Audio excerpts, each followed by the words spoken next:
Robert's taking care of Florida. He's got 3 centers. Then there is Bishop Fulham. He was Sedevacantis bishop, and then he's not Sedevacantis anymore. So he's got some people there. Then the Father Morel now is got back to Father Pfeiffer recently. There is Father Ringrose in Washington. In Washington, we got one of our biggest centers. It's an independent priest, Father Ringrose.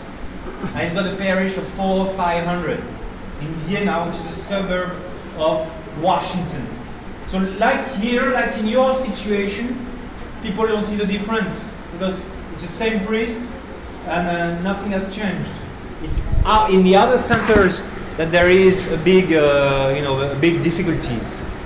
And it's with Father Ortiz in Washington. And Father Ortiz helped us out a little bit for Canada. Canada, we have Father Giroir is in Langley, near Seattle. We started a chapel there, Father Giroir. And the story of Father Giroir is interesting. He complained to Father Wegener, the Superior District of Canada, says the society is not fighting the Novus Ordo anymore. What's going on? And Father Wegener told him, yeah, we are not fighting the Novus Ordo anymore. That's right. We got rebranded. That is, we went to see the 5th biggest company in the Netherlands, and we asked them to check us out and check our branding. And then they told us, and after we paid them thousands of euros, tens of thousands of euros maybe, they told us, stop fighting Vatican II and the new Mass. It's dying anyways. Don't fight it. Just say how beautiful your Mass is and how beautiful your doctrine is. And so Father Wegener says, no, I didn't sign for that. We have to fight the Novus Ordo. So he started this thing in the center. You have Father Gruner here, and he's sending us a seminarian very soon. Other places of Canada, we have to take care by priests from outside, coming from the US, saying the Mass in Toronto, in Montreal, and in Quebec. Half of the parishioners in Quebec, at the school there, Lévis, are with the resistance, and there are families with lots of children. And so the main base is the Kentucky, which is the center of the USA. But we have groups. We got 70 faithful in New Jersey, 40 in Connecticut, some in Long Island. I don't remember exactly. We got 60 in Denver, 17 Post Falls here. We got a group in Seattle, and there is a group in St. Mary's, Kansas, which is very hard for us because it is the citadel of the SSPX. So, but because the liberal priest gave a lecture there, it grew from 30 to 60. So it's increasing. But what's terrible for us is that there are many groups, but most of them are small groups. So we are obliged to spread. We are obliged to be like grasshoppers, or like kangaroos, or like frogs in my capacity. So we are hopping from place to place. So sometimes it's tiring. But last night I had a good sleep, I had good hours of sleep, and now I'm fresh. So by the grace of God we recover. But Father Pfeiffer, Father Hugo, and some others are constantly flying. I've got a pile of airline tickets. We are always flying. And when I raise funds, I tell the faithful, thank you very much for helping the airlines, because half of the money we raise is for the airlines. That's crazy. In Mexico, we have the resistance is also powerful. There are 4 priests. Father Raphael, that's an interesting story. He was a monk in the monastery of Our Lady of Guadalupe in New Mexico. And he says, he told his boss, Father Cyprian, Father, I think Bishop Philly is a liberal. And Father Cyprian, no, he's not. No, yes, he is. So Father Cyprian says, here is a plane ticket. You fly over to Switzerland, talk to Bishop Philly, and see, he's not a liberal. So he flew, and he talked 2 hours with Bishop Philly. And then he came back and says, no, Father Cyprien, I talked to Bishop Philip from the horse mouth. He doesn't want to fight. He is a liberal. He hasn't got his head straight. So Father Cyprien didn't know what to do. He did nothing. He called Bishop Galarreta. He says, what do I do with this priest? He says, kick him out, throw him away. And so he got thrown out. Thrown out without any trial, without any... just thrown out. Here's a door, use it. Just like Bishop Williamson. Bishop Williamson was told, here is a door, use it. And so Bishop Williamson now is in a flat in London, and he kind of likes it, that's what's surprising. So Bishop Williamson does his own laundry, he does his own cooking, and he's got a P.O. box, and he goes and picks up his mail there, and he's got his computer, he writes his LSN comments. So he's got a very, very simple life for a bishop, because they just threw him out. Father Morgan didn't say, I'm sorry, I'm obliged to. No, he says, out. With polite words, but he didn't excuse himself, he didn't put it on himself. He just, his lordship told me, I was just thrown out. But these are beautiful stories, because we have to stand for the same truth as we taught you before. And so it's the occasion to see the mettle of those good priests. Like Father Fiuco also was very brave. And then there is Father Trincardo. Father Trincardo, when Bishop Philip visited, says, you are lying to us, you are deceiving us. He told him in his face. He told him all his problems in his face. He talked to Bishop Philip, knowing that he would be thrown out. And sure enough, he was thrown out. And then there is Father Ruiz. Father Ruiz has a parish in Mexico proper. And Father Ruiz also says, no, I can't take it anymore. And so he started another parish of the resistance in Mexico. And then there is another Father Grosso, I think. And that's a fourth Mexican priest. There are 4 priests in Mexico. Because Mexico belongs to Our Lady, basically, Our Lady of Guadalupe. So resistance has to be strong there. But surprisingly, resistance is also very strong in Brazil. Where, like in Father Raphael started a monastery here, but in Brazil you have already 2 already set up monasteries.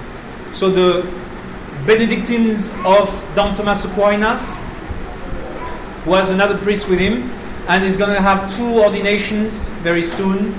So there will be 4 priests of Don Thomas Aquinas. And there's also the monastery of the family of Our Lady. They wear the white habit, white and blue. It's called the Family of Our Lady. And it's a convent of men, and they're a little bit further north. So near Rio, you have got Don Thomas Aquinas, and further north, you have the convent of Don Jair, and he's got several other priests. There is another priest on the coast. There are other priests. There is a French priest there, Father Faure. Father Faure is interesting. He's the oldest SSPX priest. So it's the oldest member of the society, and he was at the general chapter. He told us the level of the chapter of this year was pretty bad, and it's hopeless. It's not going to change. The society is going liberal. It's not going to come back. Father Faure is in those places. There are other priests, I don't know exactly who they are, but roughly in South America you got 10 priests. In Europe you got 10 to 15 priests. The resistance was spectacular in England. In England, just like 4 years ago, the resistance was strong in France because of Archbishop Lefebvre. You may say in England, it's strong maybe because of Bishop Williamson. And so the faithful told Father Morgan, what's going on? Why is Bishop Philip saying that the new Mass is legitimately promulgated? Why does he say Vatican II illuminates the light of the Church? Why is he adopting the new code of canon law? And so they went straight to Father Morgan and everything. Father Morgan says, no problem, everything is nice. Bishop Philip didn't say it, or he's retracting it and everything. And the faithful says, no way. There is no retractation of the statement of Bishop Philip, so we have to proceed. And so they started a chapel in London. You know, you've got England, which is a bit like that. So there is a chapel now in London. There is one in Kent, because there is a group of faithful there in Kent. And there is also a chapel of the Resistance in Glasgow, north of England. In Ireland, there are two priests, Father Buffet, and Father Buffet has four chapels. And also there is Father Kramer. But Father Kramer is a little bit of a hermit, is studying and everything, but he comes out sometimes and he takes part in the events. There was a big event in London where we had as many people as Bishop Village, just a few miles from there. The two events happened at the same time. And there, the faithful asked Bishop Village, both here and in Ireland and in France, asking, "My Lord, you must retract your errors." And he said, "No, I've already retracted. I withdrew the text." No, withdrawing is not the same thing as retracted. What you said must be retracted. So 3 times, and this is what happened this summer, 3 times the faithful asked Bishop Village, "We don't want to secede. You can put everything back into order if you retract your errors." And so Bishop Village had people who stood up to him very bravely. Because if you are a little faithful, you know, there was one woman in Ireland, you know, and a woman like you know, not very young, but very brave. And she stood and she told Bishop Village, "You said errors, you have to retract your errors." And Father Morgan was the superior of district of these places. "You sit down. And he silenced her. But she stood. And then just a few days ago, when Bishop Village was in France, at the Université d'été, was a forum, you know, discussions and lectures. A faithful told him, "You must retract. You must, you know, withdraw your errors. Otherwise, the crisis is going to keep on going." And same thing, Bishop Village says, "I retract if you want." So a very lukewarm answer. Because he wants to stick to his errors. And the council is not that bad. That is, there are no heresies in the council. The council triggers errors later on. But the text of the council can be understood in the light of tradition.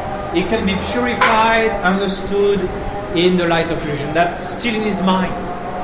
And also he also has on his mind to be recognized by the Novus Ordo, even if the Novus Ordo is not converted. That's the big problem. And the third problem is the networks of formation and information. Like when Pope Francis went to Brazil, he went there and he made a very scandalous remark back in the plane about the gay. If a priest is gay and if he loves Jesus, who am I to judge?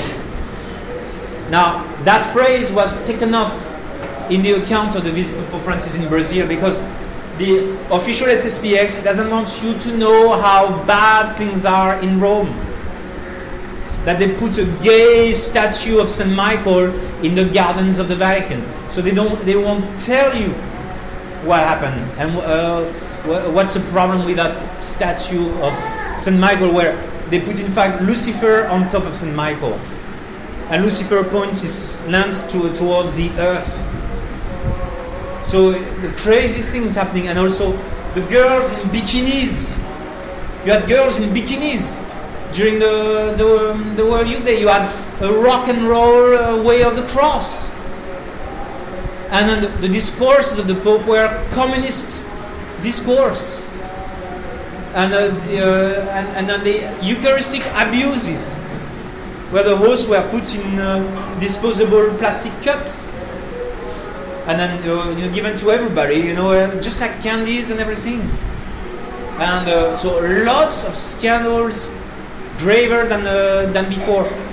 There was, for instance, this altar with the 2 horns, an altar with 2 horns, but that was too much for Providence, and so it got flooded with mud. They couldn't use that place, so they had to go back to the beach. But Copacabana in Brazil is the most sinful place on earth. One of the most sinful place on earth. It's full of gays, it's full of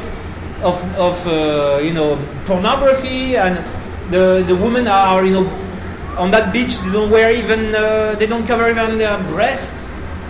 And Copacabana is a place where it's loaded with prostitution. And the Pope did not condemn the place. He did not condemn the sins that are happening in these places. He made also very frightening statements in which he validates the annulments of marriages. He said, most of people today don't marry validly. Well, why don't you train them? He excuses all these thousands after thousands of marriage, so-called annulments, which is in fact divorces, novus ordo divorces. That's also very grave. And then also in his discourse, he refers to us as Pelagian. He says we are heretics. That is, we rely on old recipes. We put our trust in old recipes that are passé, that are outdated, and I don't want these things. So he calls us Pelagians, heretics basically. And he started also to crack down on those who have signed a deal with Rome, the Capuchin, the Franciscan of the Immaculate. He tells them, if you want to say the Novus Ordo Mass, you must ask permission. So he's tightening the bolts against tradition. But the channels of information of the SSPX show you only half of these things. They want the faithful to believe that is just as bad as Benedict XVI. Because if he's shown as he is, if the facts are shown as they are, then it's impossible to have a deal with Rome. That's what worries us. That's the third thing that worries us. And the fourth thing that needs to be done, that we ask Bishop Fele to rescind the acts of the general chapter, the errors of the general chapter, to rescind them. So it's because of that we have to proceed. So recently in Europe, a new priest has joined his father, Arnold Trauner. He's got also an interesting story to tell. He's telling us in Germany they don't call themselves Society of St. Pius X anymore. They call themselves Pious Brotherhood, Pious Fraternity. So they dropped saint and they dropped priestly, because in France and in Germany we call ourselves the Priestly Society of St. Pius X. But it's very important that we keep those things. And he says, also he tells us that the priests there are openly preaching family planning. The priest there told his confreres, he was preaching the priest retreat, it is a sin for a priest to allow the faithful to have more than 5 children. It's a sin. Not only the priest is allowed to allow family planning, but it's a sin if the priest allows people to have 5 children. And it's in a country, a very rich country, Germany. And that's what the priest is telling to his other fellow priests. So they are always praising Pope Francis in Germany, or in Father Pfeiffer to me in Post Falls. They are praising, they are putting his image everywhere, and they say he's a great Pope. He's very Franciscan, he's very holy and everything. And so this is what Father Trauner told us. Every month, we have priests joining the resistance. And so we hope it's going, well, we know it's going to continue like that. And in Europe, there is 2 convents of nuns. There's one convent of nuns in Brazil here. Father Joe tells me he's got tons of girls wanting to become spouses of Jesus Christ. So he has to open a seminary and he has to open a convent for girls because they want to become nuns and nobody can blame them. So you're going to have convent here. You have one here already there. They call themselves the Slaves of Mary. And nuns here, probably they will be like society nuns. And in Germany you have the Carmelites, 6 Carmelites, and 6 Benedictines. Benedictine women, nuns, and the Mother Prioress is giving headaches to Father Schmidberger, who is the liberal superior of Germany, who was turned liberal. He was good before, but now he's liberal. And because she takes her phone and she calls all the priests of Germany, or German-speaking priests. She's in touch with all of them, and she arranges meetings of priests to give them the facts, to give them the information, and to steer them into action. It's typical in the history of the church. When men fail, God rises a holy woman who is very strong, like Mother Simula in France. All the other nuns getting wrong, her brother is getting it wrong, and he's in the same house as her. And she's very old, and she says, "You are wrong, you are wrong, you are betraying Archbishop Lefebvre." And she's not backing down, she's very strong. And so we see these isolated cases of great strength, great courage. And so there is a resistance in Europe, especially in England and Ireland and in Germany. There is one Italian priest from the town, a friend of mine. He was thrown out a long time ago, and his job was to uncover the heresies of the New Rome. They wanted to stop to do this, and then they threw him out. So he's also resistant. And there are lots of websites, lots of faithful who are organizing themselves on the internet. So they have websites. Now in English, you can check out casinfo.com, and in England there is the Recusant, and then there's Father Pfeiffer's website with the In this sign you shall conquer. And there is in St. Mary's Resistance in Kansas. Also, it's the funniest website, St. Mary's Resistance. And then you got websites also in South America. In South America, you are also 4 priests there. They are resistance, but they can't stand Bishop Williamson. And so they are always attacking Bishop Williamson. So I don't count them with us. And some priests, unfortunately, start the resistance, but they become sedevacantists, and they are not also with us. I'm sorry, I cannot collaborate with sedevacantists because our position remains the same. The Pope, even if he's drunk, even if he's lost his head, he remains the Pope. We need the papacy. How can we talk to the Novus Ordo people if we don't believe that the Pope is the Pope? And how is Russia going to be consecrated to the Immaculate Heart of Mary if there is no Pope? Plenty of other problems. And so some priests turn to sedevacantism, but there are not that many. But the fact is, the papacy is getting worse and worse and worse. And so many faithful are tempted to lose the trust that the papacy will turn around miraculously and be reestablished by our Lord. And so they turn to sedevacantism, but that's not my cup of tea. And then there is, last but not least, there is Asia, with now 4 of 5 priests. And here in India, you see Father Pankras and Father Varan. And in Philippines, it's myself and Father Suelo. So I'm able to come here once in a while because Father Suelo is manning the stations in the Philippines. So we have a group in Manila, 40 or so people in Manila. There is a little group also in Tanay, near Manila.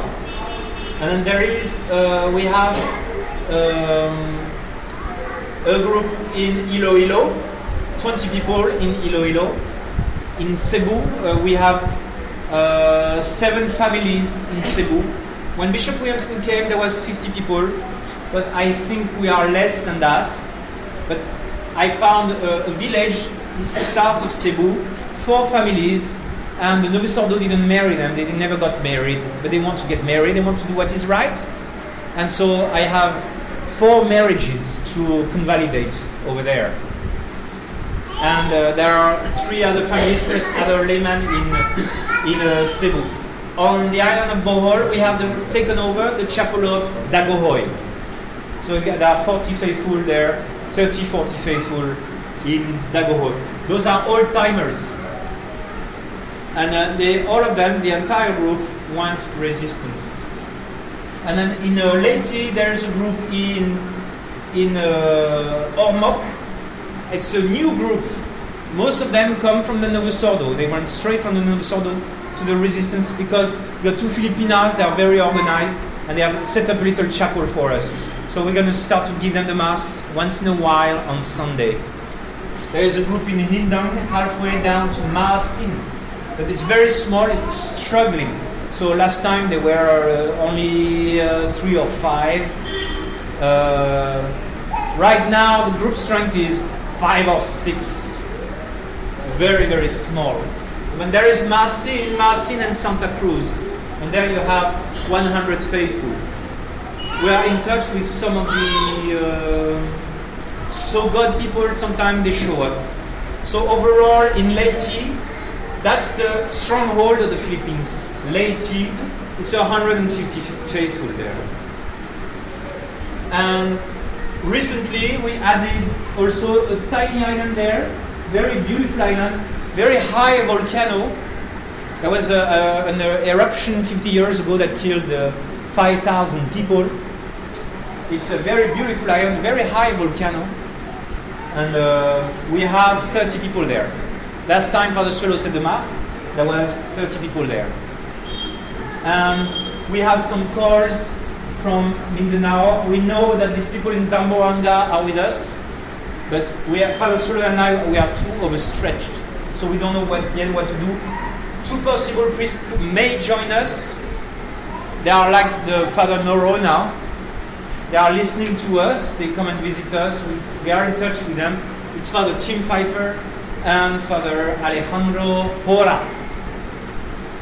I'm on my knees before our Blessed Mother so that she may grant us those priests. That will make a real big difference for us in the Philippines. Father Joe is always telling me that I should go back to France.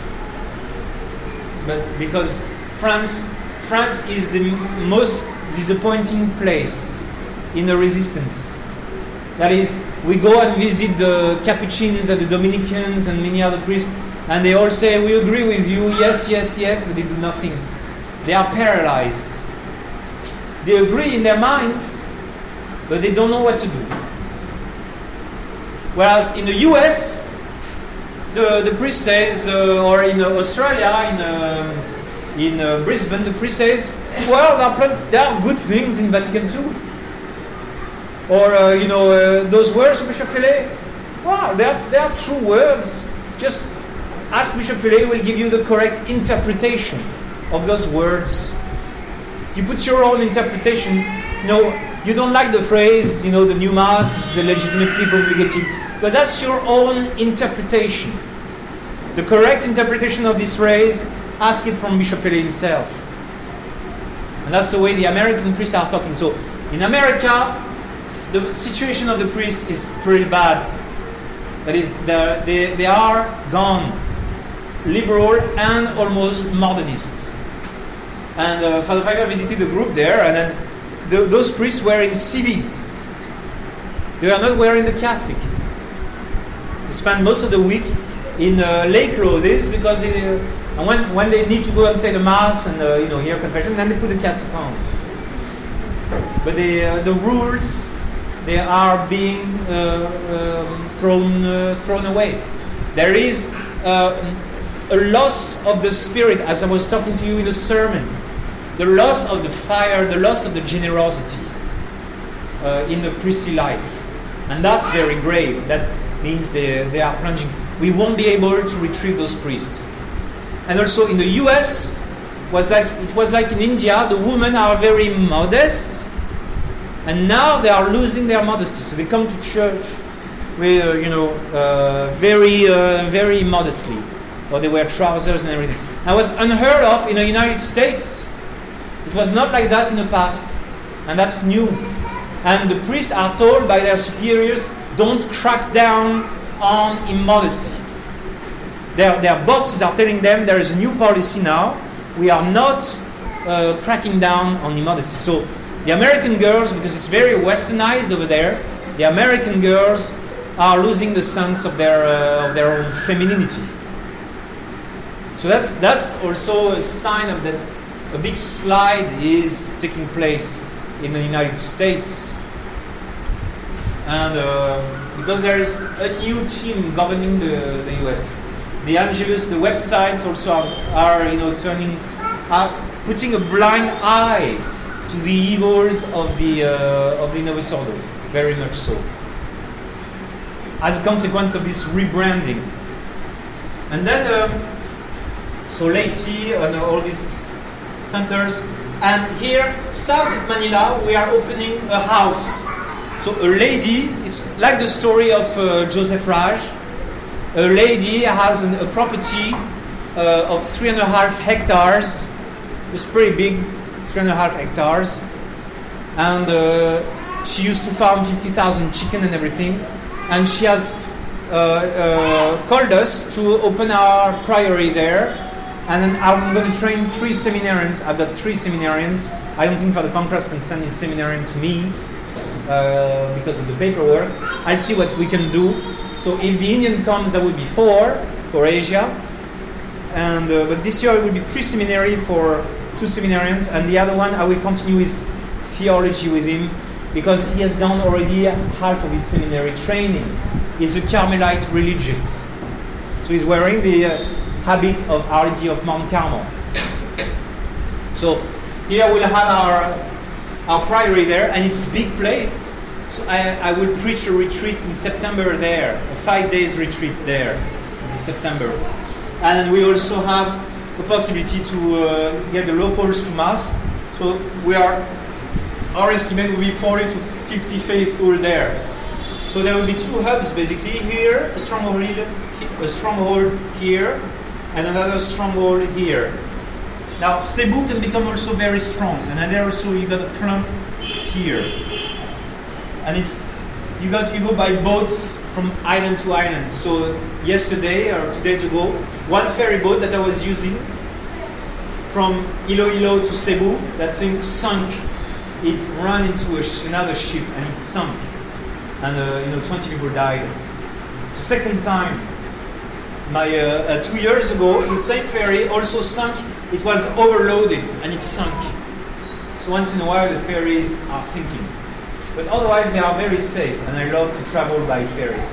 It's better than the Indian bus, because you can sleep more easily. And the breeze is very cool, it's not so noisy.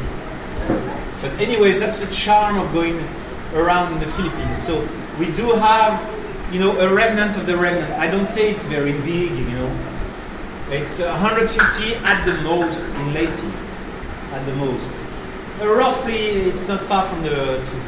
There, it's once Batangas is set up, I think it will add up to 100 faithful here, and there it's 20, 30, and 20, 30 there, 30 there.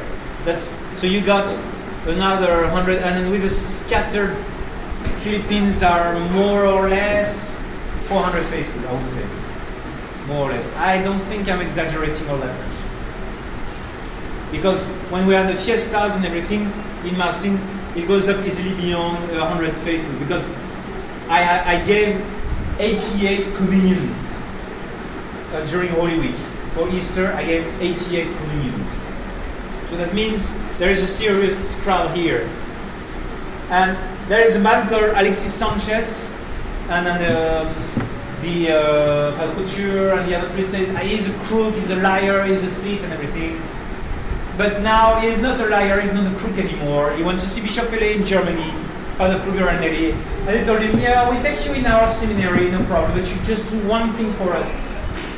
You tell the people of Marcin not to welcome Father CHAZAL. So they used to say, they told the Australian faithful, don't follow Father CHAZAL because he's with Alexis Sanchez, who is a thief. And now the man is not a thief anymore because it really pains Bishop Pelé to have lost Marcin. It really hurts them. That's why they are fighting us very strongly, because their kingdom has shrunk in Asia. And also, they lost most of their priests, they lost them from the Philippines. They lost me and Father Suelo from the Priory of Manila.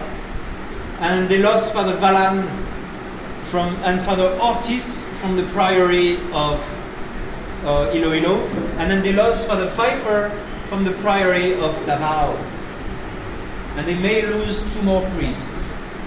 So there was 12 priests in the Philippines, and now 5 of them joined the resistance, and 7 are remaining. So they are sending another priest. So it's very hard for them to compete with us, because the Filipinos, like the Indians, have brains. And they stood for the truth. They tried to counterattack there, but the main man, Lloyd, who is an oil engineer working abroad, is a strong man at the chapel. He says, no, I don't want no liberalism. And so he says, no, I don't want those new liberal priests. You will have the mass with Father CHAZAL. And he was on the feast of the fiesta. They didn't know I was coming.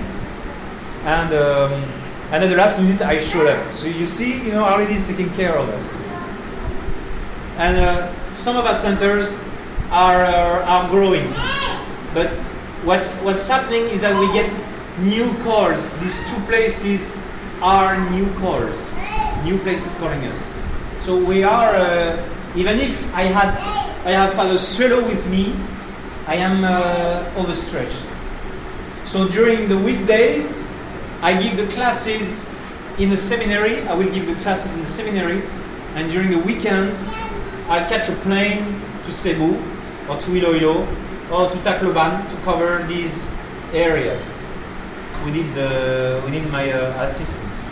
So roughly we give to these people Mass once a month or twice a month, depending on how big they are. And then, on top of that, we have Korea. Korea will resist it from day 1. So we got 40 faithful in Korea. And Japan, we are left with only 1 family, the Mori family. But there's 1 new faithful who is coming, the milk driver, has shown interest in tradition. So it's from the Novice Ordo to tradition. And also there is a possible conversion of a Buddhist family. Last time they attended catechism, they attended the Mass, and they asked me to give them Christian names. So I gave them a Christian name. So we think, we are not forcing them, but they are interested to come. They want more. They are very interested, and so it leads. They will probably convert. Once this is done, we will have 2 families in Osaka, or south of Kyoto. It's a very beautiful part of Japan. It's called Yamato. It's the historical heart of Japan. Kyoto is the #1 tourist place in Japan. It's a very beautiful place. And so they are wonderful people, but there are only a few. So I go and see them every other month or once a month during weekdays. And then in Malaysia, we are also down to only 1 family, the family of Roy Rogers. But last time Father Suelo came, again, he recruited from the Novice Ordo, and there was 12 people at the Mass. And then in Singapore, there is a whole clan, it's the Yo clan, and they are 15 to 20. So when Bishop Williamson came, they were 20. But normally we see 15 people when we go there. And Father Valan might get there, to see them also on the weekdays. So those are we have all the crumbs. So the crumbs around the Philippines, that's, I would say, 80 people, I would say. So 480 people, Philippines and the other East Asian crumbs. and there are 200 faithful in Australia. So I saw 40, 45, 50 in Brisbane, but in Brisbane there is also Father Hartley. He's got 25 faithful, and he said he wants to join the resistance. So Brisbane would have a good head start. But the other big center in Australia is Tynong, and there I had 40 people at the Mass, and then I saw 8 people in Melbourne. So around 50 people in the Melbourne area. And then in Sydney you have 2 groups, so one of 30 in Sydney proper, and another group of 25 2 hours north of Sydney. So Sydney is 50, around 50 as well. And then there is Streaky Bay. It's an interesting place. They are farmers, and they raise sheep. Very beautiful place, very wild, open space by the ocean. A very beautiful place. Streaky Bay, it's called. And there are 30. And then in Adelaide there are 10 people, and in north of Brisbane, it's a beautiful place, only 5 people around Cairns. 5. So it's number-wise, I saw 200 faithful. But Perth, there are people in Perth, and there are people in New Zealand. But we have not yet followed up about this yet. Perth and New Zealand. So the Bishop Williamson is going to visit them early in December, and at the end of his trip, I'll place a visit of Bishop Williamson to you. I spent several days here in Bangalore, or whatever other place is ready for his visit. So it's a tragedy, you know. We are very sorry to have been obliged to do that, but you know, it's not my own personal ideas. It's something that has happened everywhere in the world. This resistance. It's not just a few of us went bonkers and everything, and also there is a resistance within the XSPX. That is, there are priests who fully agree with us, but they don't know what to do. And some of them will join us later on. But they are not with us yet. But we cannot say that a priest like Father Trauner was in the official SSPX for 1 year, or more than a year, since the beginning of the crisis. So the official SSPX is a mixed bag, because the top establishment now is sliding. So they are not all dead, they are not all bad. We cannot say that they are all bad.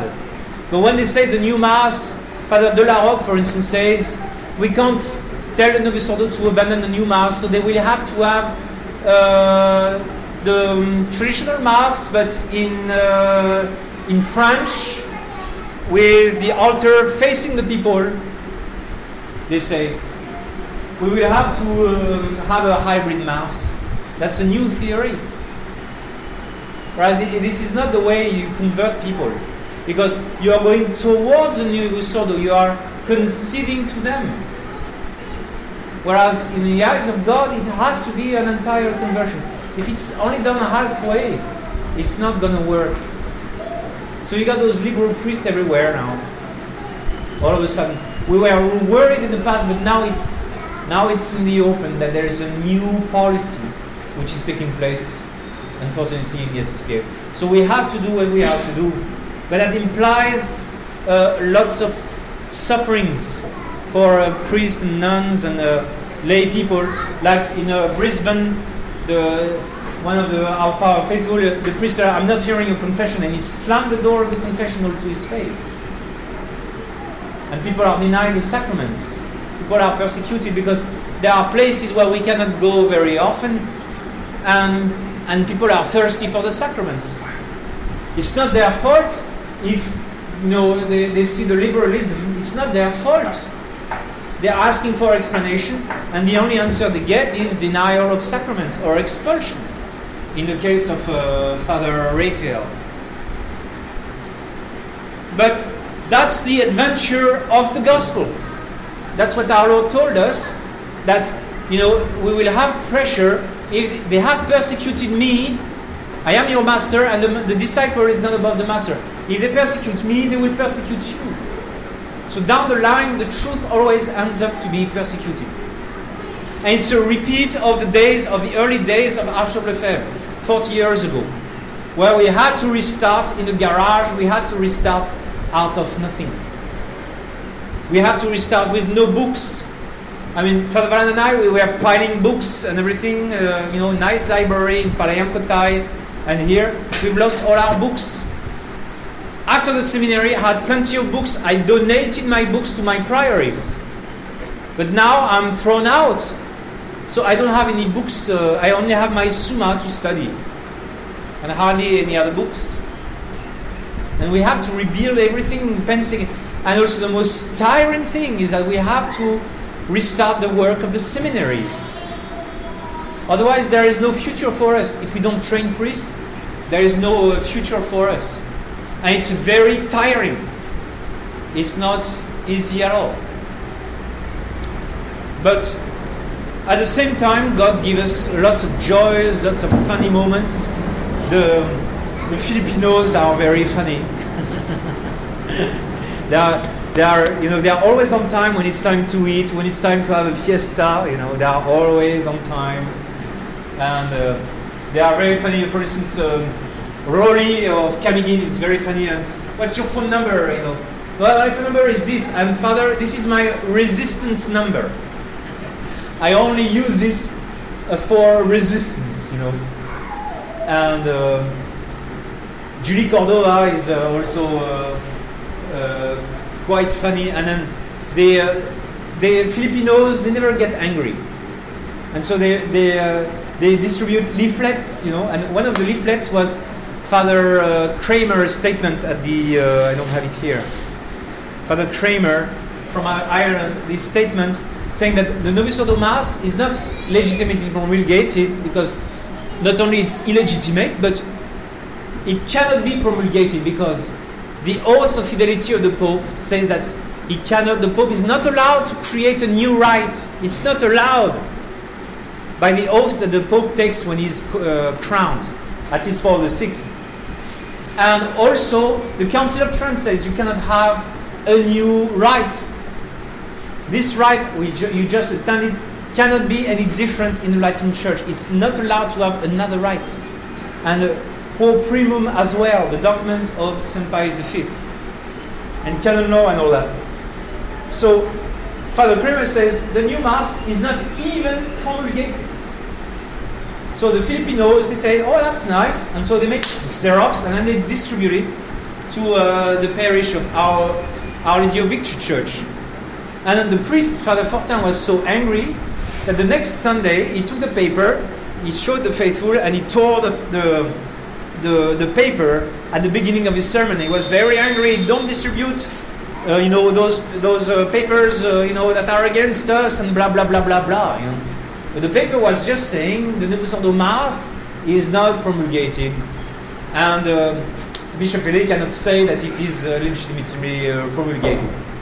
And so the other Filipinos who said, what's going on? I didn't know that it was this paper. And then they are curious, and then they read the paper and says, yes, that's right.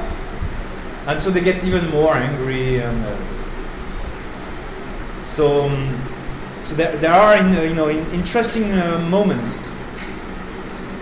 But everywhere we see a call. Everywhere there is a call. Everywhere you have people willing to listen to us.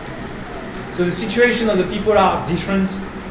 So there are people who are still attending the XSPS masses. We have no choice because we cannot go and give them the sacraments.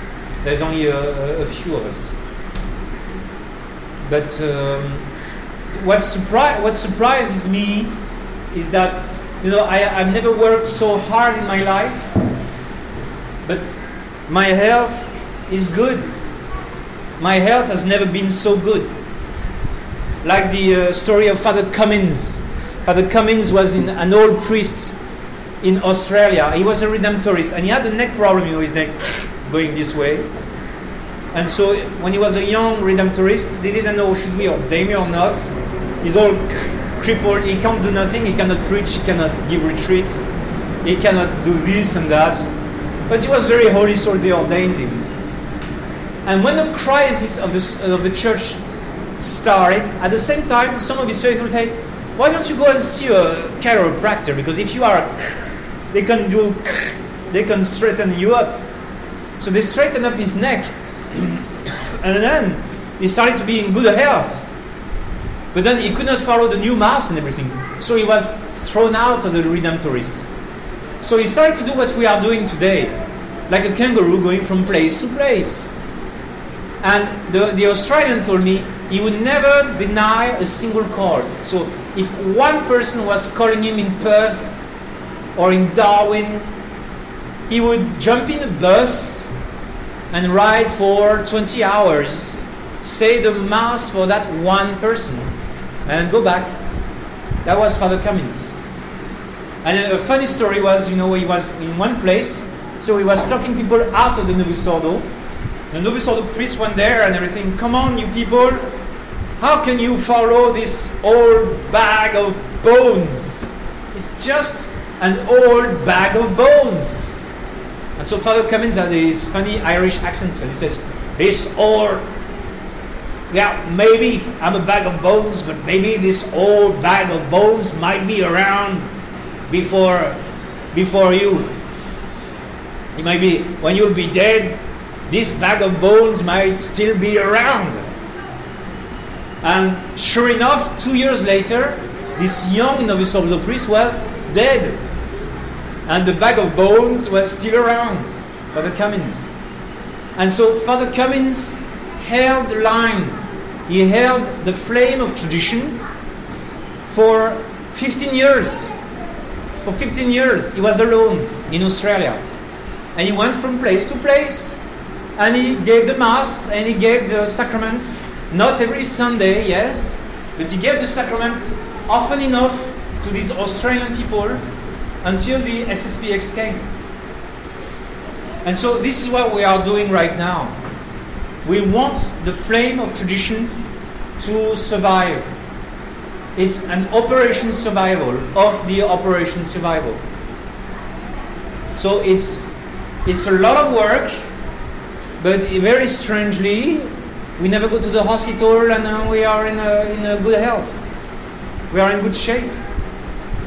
And sometimes I have no sleep for 3-4 nights in a row, and I sleep well one night. I get a solid block of 8 hours.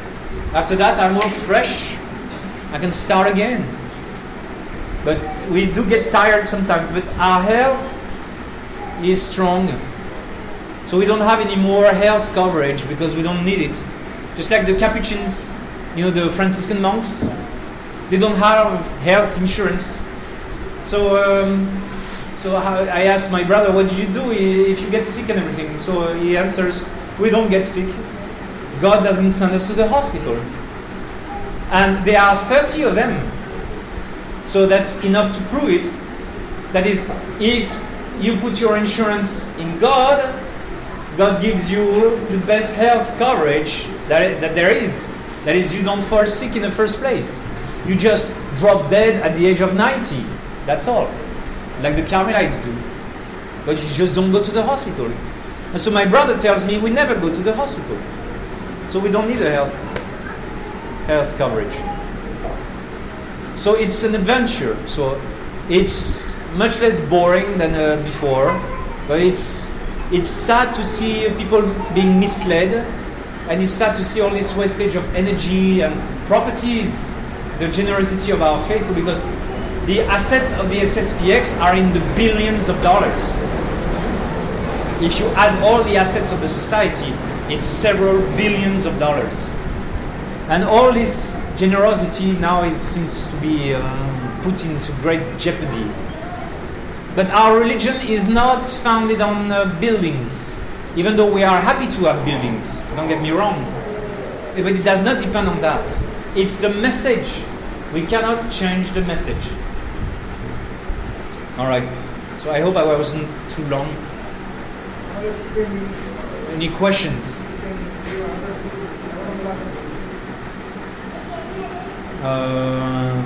Any questions we'd like to ask? Yes. What happens in case like one situation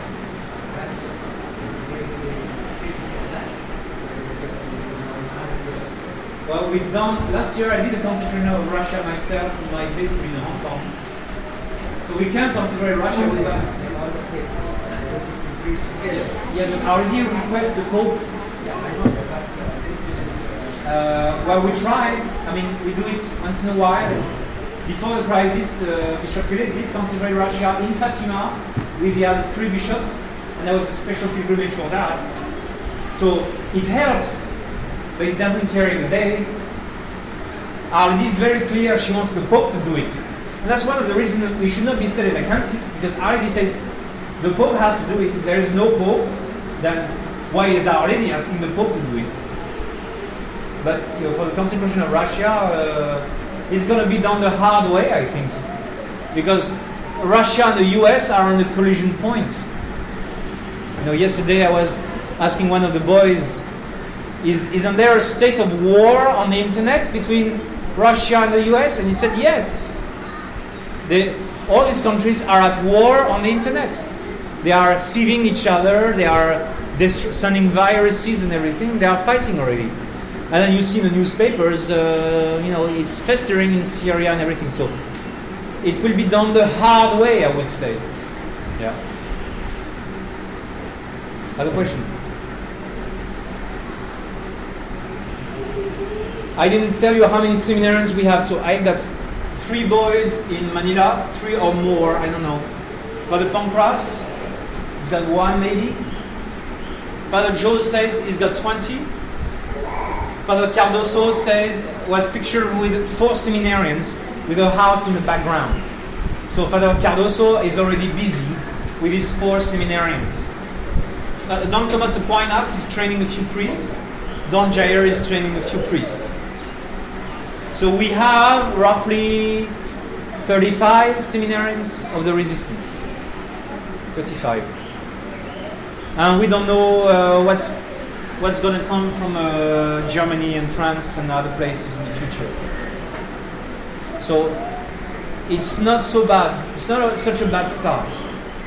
It's a little bit like the beginnings of Arjou Lefebvre, where he started with around roughly that number in Econ, in the first years. That's where we start. And the seminary of Father Pfeiffer is called a matchbox seminary. That is, it's very cheap. While the society is building a seminary that's going to cost them $50 million in Virginia, Father Pfeiffer has revamped all buildings for less than $100,000. So it's a very cheap. It's called a matchbox seminary, and seminarians will raise pigs and cattle, and they will do a lot of work to feed themselves, because our budget is very small. We have small budgets, but everything pays for itself. It's amazing. They were wondering, how does Father CHAZAL move around? The other thing is that we are not flying expensive airlines anymore. Korean Airlines, even I'm not flying Emirates anymore. I can't afford it.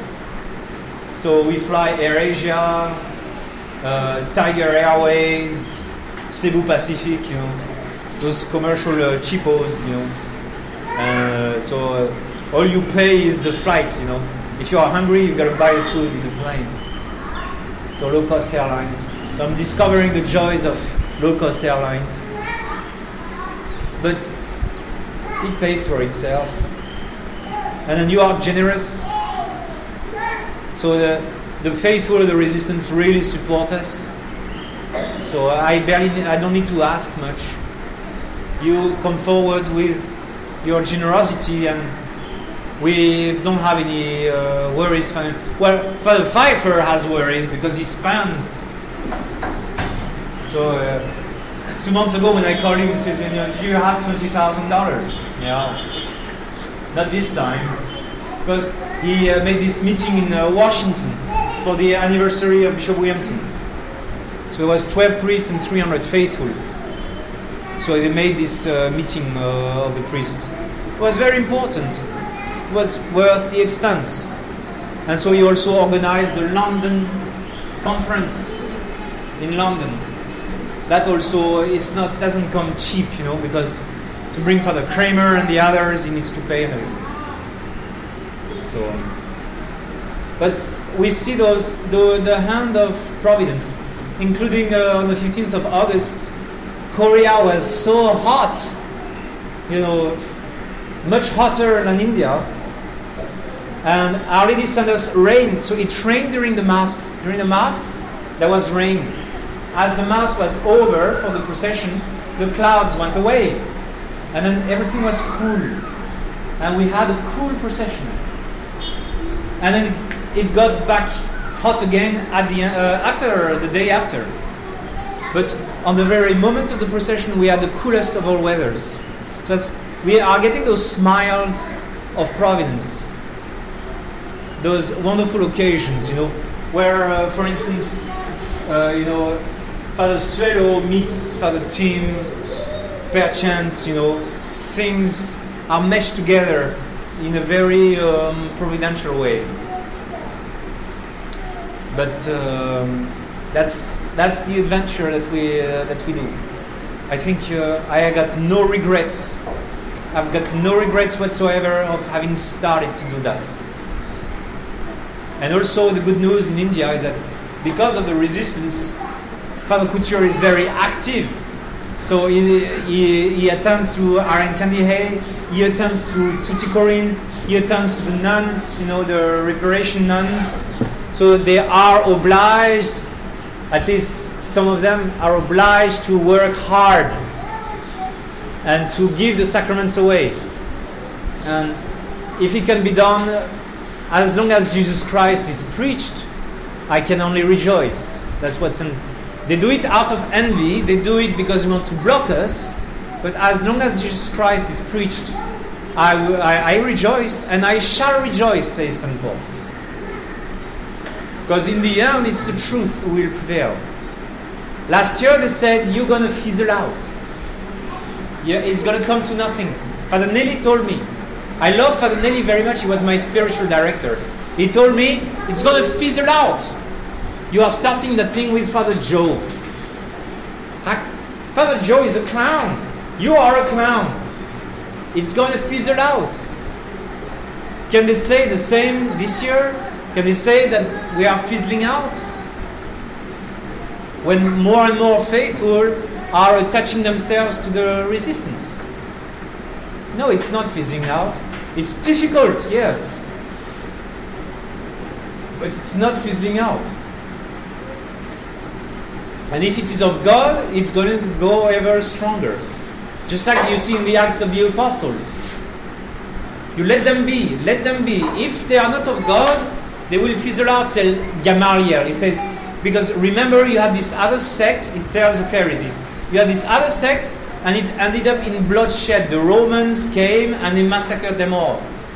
And we don't hear about them anymore. So let them be. Let them be, and if they are not true, they will fizzle out. So, other places we are so small we cannot crumble, because I tell them we cannot crumble because we are crumbs. If you're already a crumb, if you crumble, that's what you are. You are a crumb. And so we pick up the crumbs here and there. And here, in India, you got the smallest crumb, which is Roland Fernandez, which is the only faithful of the resistance in Delhi. He's in Delhi. And so I talked to him on the phone, Father, when are you coming? But it's poor Roland. He's not gonna have a priest anytime soon, because even before the crisis, it was very hard to go to Delhi.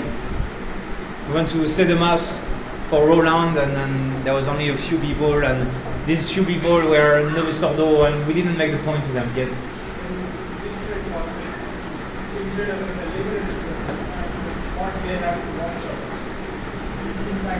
Yes, what you have to watch out is the new doctrine, that is the fact that they are not telling you the truth about Pope Francis, for instance.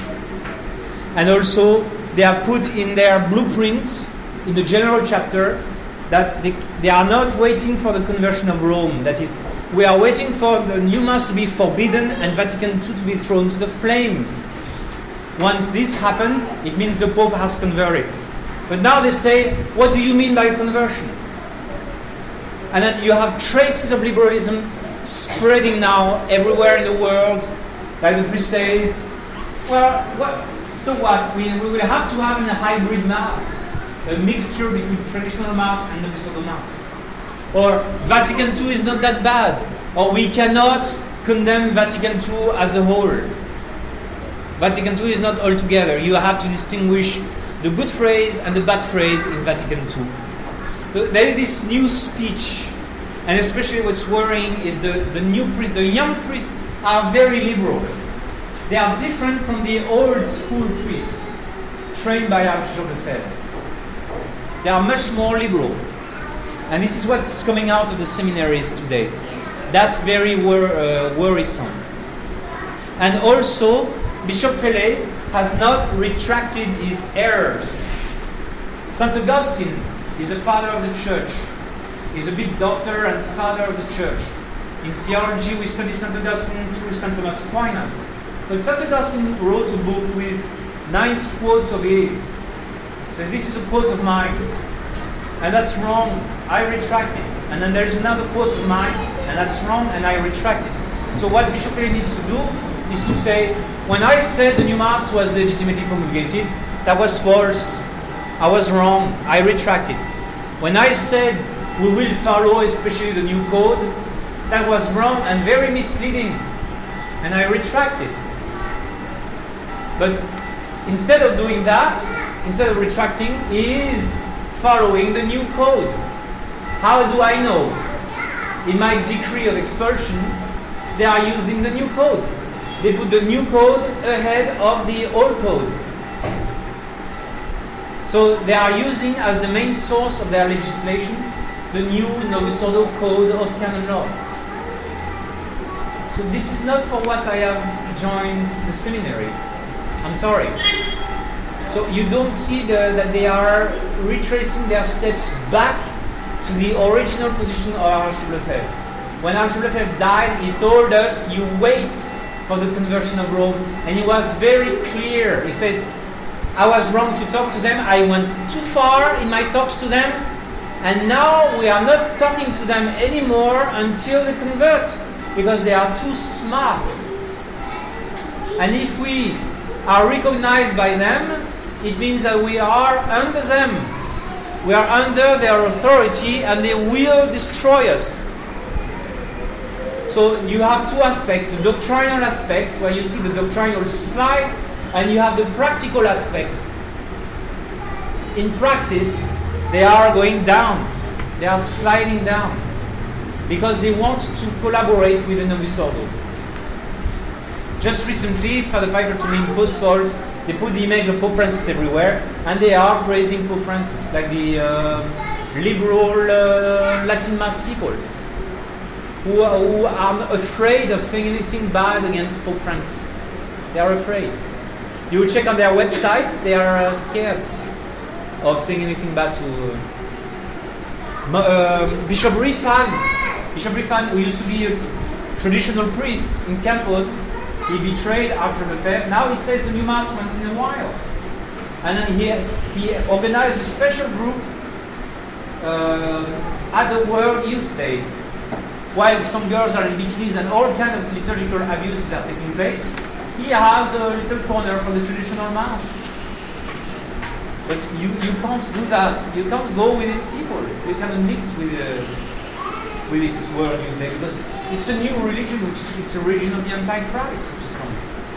They are really going from bad to worse. The Pope is going to canonize Paul VI. Even Paul VI is going to get canonized. He's going to beatify now, Paul VI, but that means that he's going to be canonized later on. He's going to canonize John 23rd and John Paul II next year now. He's pushed the date a bit further to next year. They are canonizing themselves, almost. And then they're going to have Assisi 4, which is, they are really establishing the religion of the Antichrist. which is the merging of all religions in one world religion. So, as far as we are concerned, the situation is very clear with the new Rome, with the Novus Ordo. We have to have this principle, nullam partem. We recognize their authority, but we are away from them. We cannot follow what they say and what they do, because it's too dangerous. And they are very smart. They know how to get us. Any other questions? About the Philippines or no? Okay. So let's see.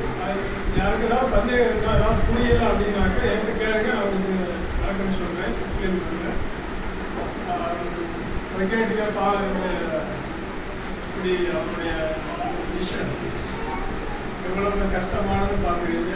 கொஞ்சம் பேர் தான் அங்கங்கே இருக்காங்க. பாதெல்லாம் வந்து எல்லாருக்கும் பிரயாணம் பண்ணி கஷ்டப்பட்டு பூசை கொடுக்கிறது, தெய்வத்துக்கு அனுமானங்கள்லாம்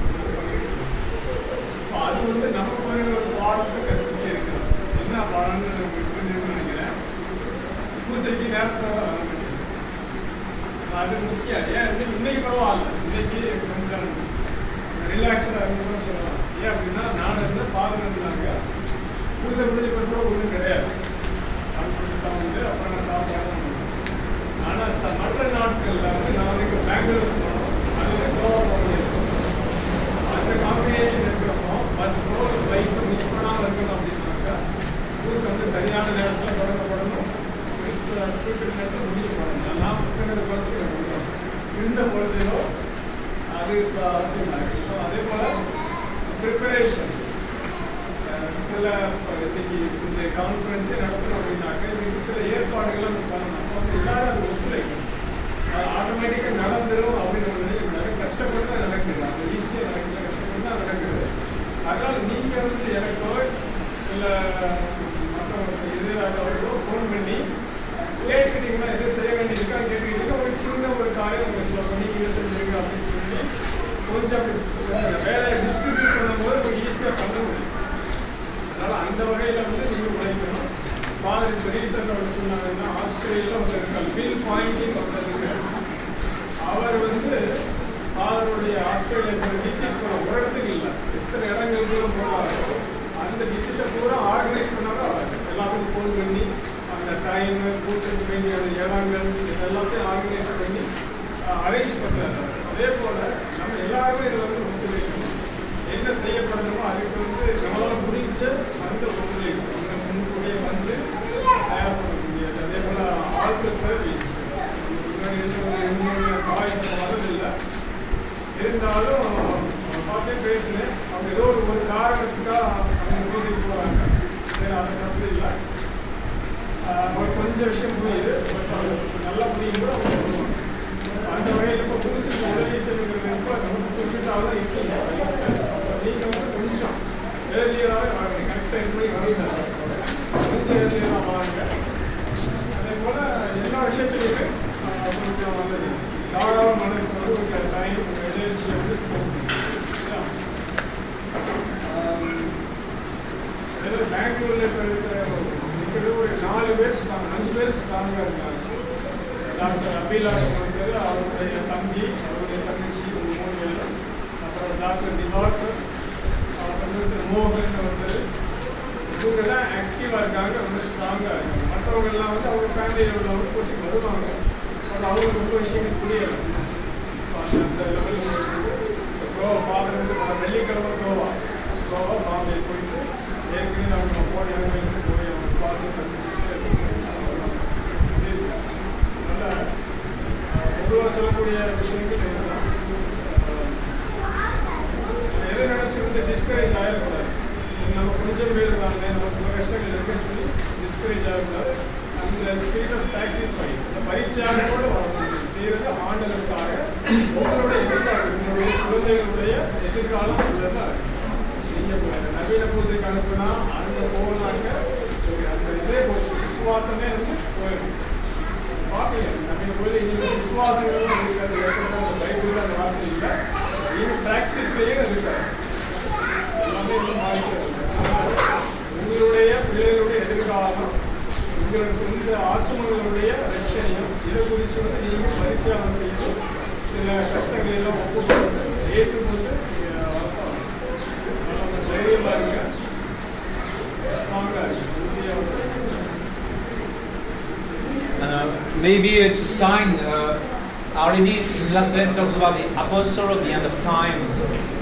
And so by this Christ has been thrown to the wind. We've been thrown out and we are thrown to the wind and we become itinerant missionaries. And maybe that's what God wants in the end. Is that more an apostolic spirit.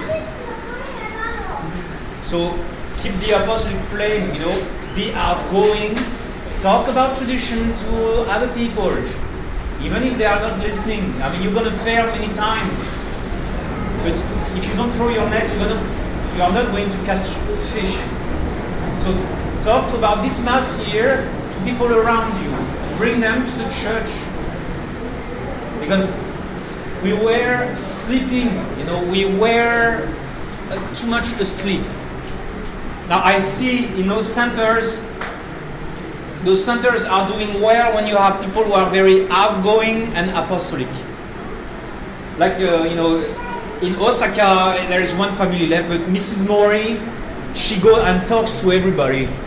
So she got that one family there, and then the milkman there, in Kamigin, there is Rolly. Rolly talks to everybody. And so he covers a group.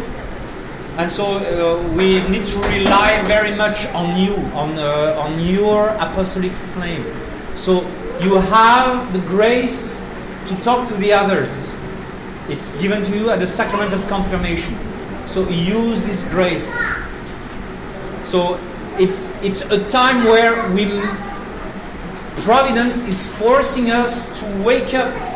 We cannot simply be happy about going to Mass on Sunday and go back home and do nothing else. We have to have pity on the people outside, the people who go to the Assembly of God, These people should not have gone there. They should have left the Novus Ordo and go to tradition.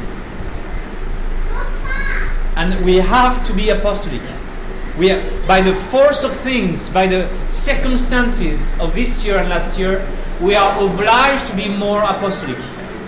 To behave more apostolically, that is not to have many assets, not to have our own cars, our fat bank accounts and everything. We are obliged to go from place to place, and it's possible. I think it's an indication of the will of God. God wants to raise an army of apostles, not priests, but also lay people and nuns, because some of the nuns, surprisingly, are very active. Some of the ladies in France, because the men have failed, they are running the websites and they are causing lots of waves in France. And so France could one day join the resistance all of a sudden because of their work, because they are relaying the information very actively. Just a couple of ladies, young ladies. One of them is married and she's got children, and she runs the website with the Immaculate, avec l'Immaculée. And that thing allows the truth to be spread everywhere. So have this flame, because also it's our great joy. God really rewards us interiorly for being generous to Him. All right.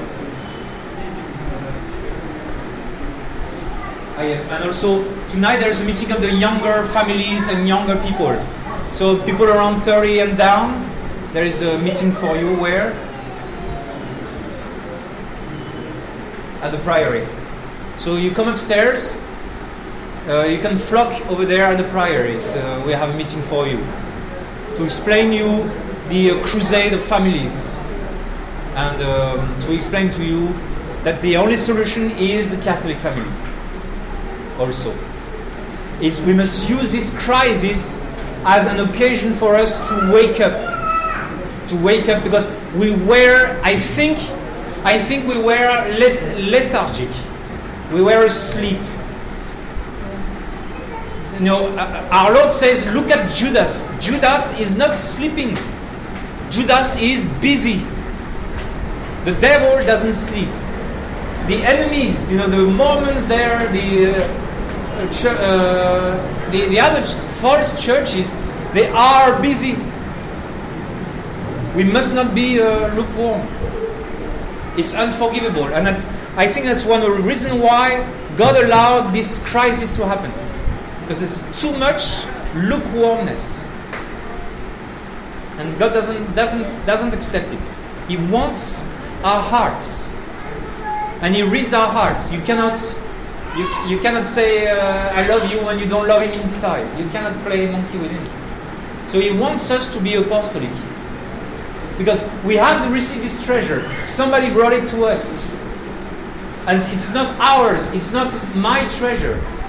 My treasure is God's treasure, and we have to have the desire to give it away to others. Otherwise, we are lukewarm. We are in trouble. Okay, I give you my blessing, I guess, as a conclusion. Benedictio Dei omnipotentis, Patris et Filii et Spiritus Sancti, descendat super vos et maniat semper. Amen. Thank you very much.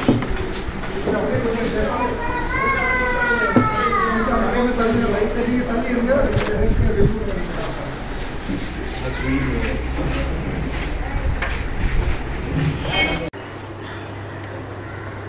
read.